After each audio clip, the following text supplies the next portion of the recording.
Thank you, Madam Speaker, and I want to thank Mr. DeSagne of California for yielding me the customary 30 minutes, and I will yield myself such time as I may consume. Gentleman may proceed. I first want to acknowledge, along with Mr. DeSagne, the poignant loss that we all feel here in the House with the departure of our friend Alcee Hastings. He was a fixture in the Rules Committee for all of the years that I've been on that committee, and certainly, while I acknowledged yesterday, we feel his absence, we also feel his presence.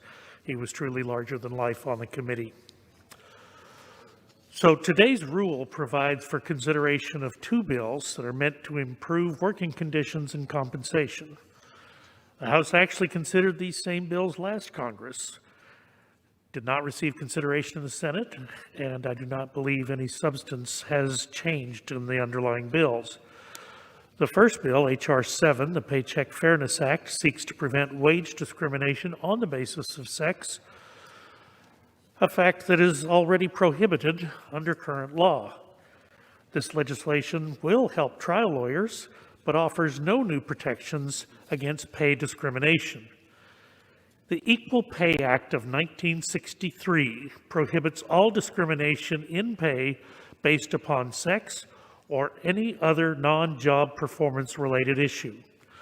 Title VII of the Civil Rights Act, protection against discrimination based on race, color, national origin, religion, and sex. Sex-based wage disparity is in direct violation of not one, but two federal laws. It is important to acknowledge that bad actors engage in gender pay discrimination. Their actions are illegal, and they leave employers vulnerable to burdensome lawsuits and heavy fines. I could not agree more that such discrimination has no place in any business or society in general. However, those who perpetrate these illegal acts are the exception and not the rule. Congress must not forget the positive economic trends that this nation enjoyed before the arrival of the novel coronavirus in the United States. The Trump administration had made great strides reining in federal overreach, which quickly improved opportunities for all Americans. Unemployment was at the lowest level in nearly half a century, and median wages across all demographic groups rose faster than at any other time in American history. Unfortunately, the majority has crafted legislation that would place greater burdens on employers, reduce the privacy of employees, and increase federal spending. H.R. 7 does little to protect the wages of American workers who are experiencing gender pay discrimination. In fact, it makes it harder for employers to defend legitimate differentials in pay based on factors other than sex. Currently, employers may pay differential wages to factors other than sex, like education, training, or experience.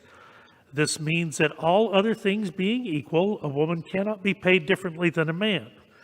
When an employee brings different qualifications to the job, such as she has an advanced degree or more experience, the factors used to evaluate employee pay are no longer equal.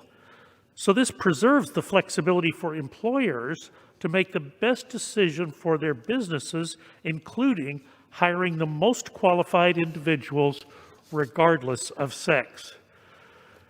H.R. 7 would now require that non-sex reasons for any wage disparity have a business necessity, a term which is not defined in the bill. Providing a gender-based business necessity that accounts for the entire differential in pay is nearly an impossible standard to defend against. This change to a bona fide factor defense does not consider the reality of the labor market. Employees are often willing to accept lower pay for greater control over their work location, their schedule, and vacation time. Studies have shown that this is particularly true for women. With the threat of lawsuits hanging over the heads of employers, they are less likely to allow for flexibility in the workplace.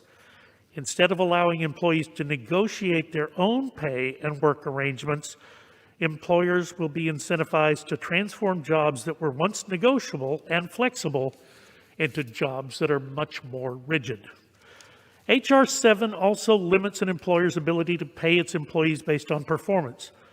If a woman were to earn a performance-based bonus or salary increase that her male coworker did not receive, then that man could file suit against the employer on the basis that the bonus is not a business necessity due to the vagueness in terms in H.R. 7. With this threat in mind, employers are much less likely to use performance pay-based bonuses, despite studies showing that such pay models actually do increase employee productivity. While legitimate claims do exist, and I hope that all employees who have experienced discrimination do seek legal remedy, the changes in H.R. 7 would significantly increase the size and profitability of lawsuits, making non-meritorious claims even more likely for trial lawyers looking for new cash flows. And that is the inherent danger. H.R. 7 also requires employers to provide disaggregated employee information to the Department of Labor without delineating mechanisms to keep that information safe. Have we ever heard that the federal government has lost employee data, or that the federal government may not be the best steward of a citizen's private information? And maybe we should limit the data received until those capabilities are in fact improved and verified. So the second bill included in this rule, H.R. 1195, requires that the Secretary of Labor issue a rule on workplace violence, prevention in the healthcare and social service sectors. So some may be surprised to hear that acts of violence are the third leading cause of fatal occupational injuries. Of these incidences, approximately 8% were intentionally caused by another person. When Americans go to work each day, they do not expect to face violence or other harm. This risk is especially high for healthcare providers and social workers. These caregivers can be subject to patients that may not be in control when they're under the influence of medication, or perhaps have some other mental stress, they're upset at a family member, or some ongoing domestic dispute, and unfortunately even gang violence. The rate of workplace violence resulting in days away from work for healthcare providers is on average 4 times higher than for other professions. In addition, healthcare providers and social workers are less likely to report incidents. This may be partly due to the pledge to do no harm and the inclination to forgive patient-caused injuries as accidental. Regardless of the situation, all workers deserve a safe workplace. Currently, there is no mandatory standard on workplace violence prevention.